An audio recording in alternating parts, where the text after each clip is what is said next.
Welcome back to New Rockstars. I'm Erik Voss, and Morbius, the latest Sony anti-hero in the Spider-Man adjacent world, just released a trailer with many confusing Spider-Man references, walking a precarious line between really the two types of superhero movies. The kind where it's not connected, just its own thing, just enjoy the movie, nerds, or B, it's all connected to one specific cinematic universe, so buckle up for cameos and crossovers and Easter eggs. But Morbius seems like it's trying to do both. Brooding like a solo story, but also with a ton of details grounding it in at least 4 different cinematic universes. And this is gonna come right after Sony's gonna bridge together previously separate franchises in Spider-Man No Way Home, so there might actually be some logic to what's going on in Morbius. So let's ask the question, where the hell is Morbius on this web of possibilities? Let's first lay out all the evidence that grounds this movie in the universe of Venom, which we should be clear is still a separate universe from the MCU, despite the Let There Be Carnage post-credit scene, because Venom left that universe behind in order to teleport into the MCU. The trailer ends with Morbius name-dropping Venom. Who the hell are you, man?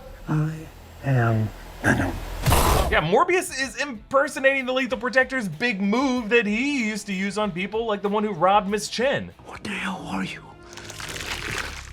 We are Venom. So at the very least, Morbius must come from some same universe as Venom to be able to know that West Coast Lethal Protector well enough to name check him. Venom was also referenced in the trailer by FBI agent Rodriguez. We haven't had anything this good since that thing in San Francisco. Now sure, that thing in San Francisco could refer to a lot of things, but in this context, it does read like a reference to the events of the 2018 Venom, which was kind of on the level of a crime scene scenario in which the Life Foundation was exposed for human testing using alien symbiotes, or as they said in that movie, symbiotes. But then there's this Daily Bugle newspaper. It has the same masthead from the Sam Raimi films and Venom Let There Be Carnage, but as I went into in way too long of a rant in yesterday's breakdown, there is just all kinds of weird design inconsistencies with this prop that it's just kind of hard to know how much we can trust it, so I will come back to it. But of course, there is an argument to be made that Sony is really just trying to plant Morbius in the main Marvel Cinematic Universe as much as possible, because who wouldn't want their movie to be in that?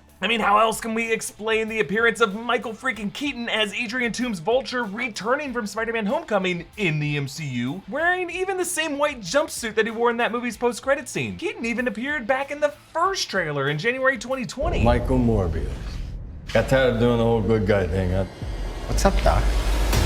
And now this trailer shows us the end of that conversation. Hey, Dr. Mike, you and I should stay in touch.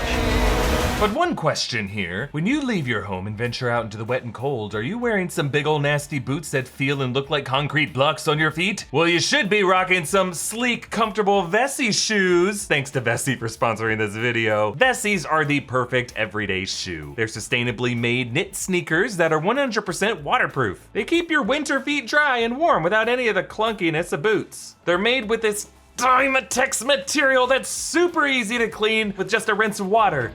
My shoes got all wet, but hey, wouldn't you know it? Thanks to these Vessi knit sneakers, my little piggies are bone dry. Thanks, Vessi. Whatever the season, these are truly an everyday shoe. Whoa.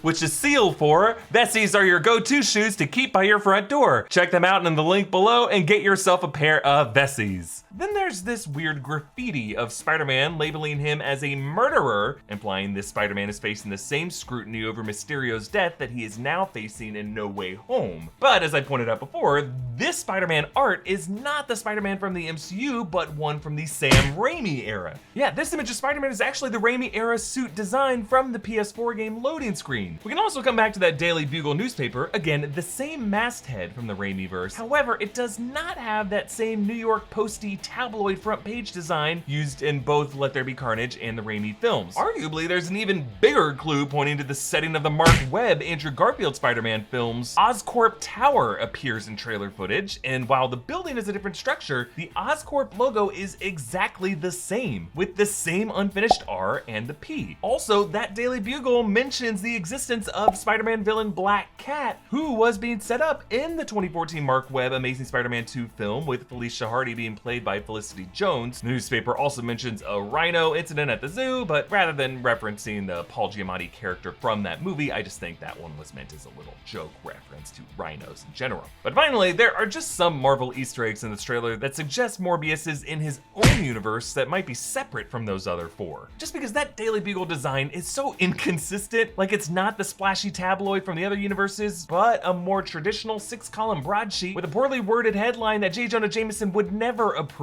Also, Horizon Lab exists. That's the tech workshop from the comics that until now has not shown up in any live-action movie universe. Now, the cynical explanation for all this is that Sony probably just wants to get fans hyped to see Morbius with as many provocative references to alternate Spider-Man universes as possible, because Morbius himself is a lesser-known character in the comics, really best appreciated for his connections to Spider-Man and to Blade. And behind the scenes, I do think that is what's going on here. But within the world of these films, I still think there could be a narrative justification here. To be specific, I see 3 possible explanations for the narrative reasons as to where Morbius is exactly. Theory 1, Morbius is in a shared MCU Spider-Verse after No Way Home. This is really the straightforward fan narrative, the one that's gonna be easiest for us to swallow, really suggesting Doctor Strange's spell in No Way Home merged all of these separate Spider-Man universes, including that of Venom, which Morbius may have started in, and now afterwards it's just all one big pot that is technically labeled the MCU, or maybe the MCM, Marvel Cinematic Multiverse. Now again, Morbius was going to come out a year before Spider-Man No Way Home was going to, so maybe Sony originally planned to be a bit vague about all these crossovers, but now that it is coming out after, they're like, shit, let's do it. And they went back in VFX things like Oscorp and Horizon, maybe did a bit of reshoots, added some new ADR references to the MCU, just went crazy. But theory 2, Morbius is actually in his own pocket reality, really the goth table to the MCU. Go with me on this. Perhaps when that multiversal incursion occurred, finally broken in the events of No Way Home, maybe some Spider-Verse elements were actually sequestered to a separate side universe left behind in a hell of broken toys, including Morbius, Michael Keaton Vulture,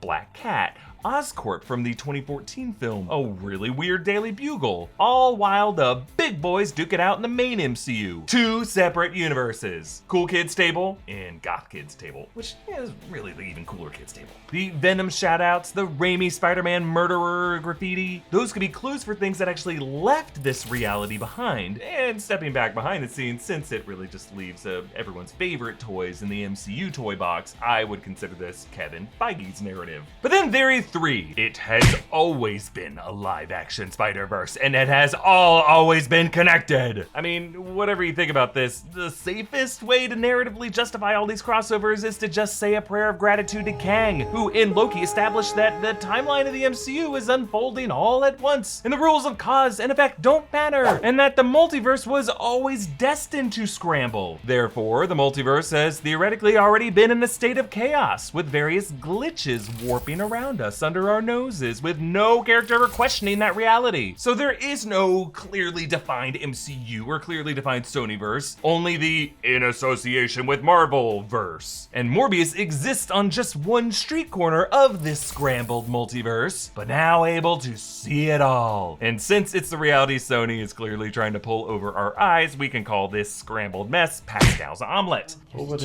There's always a chance. There's always a chance.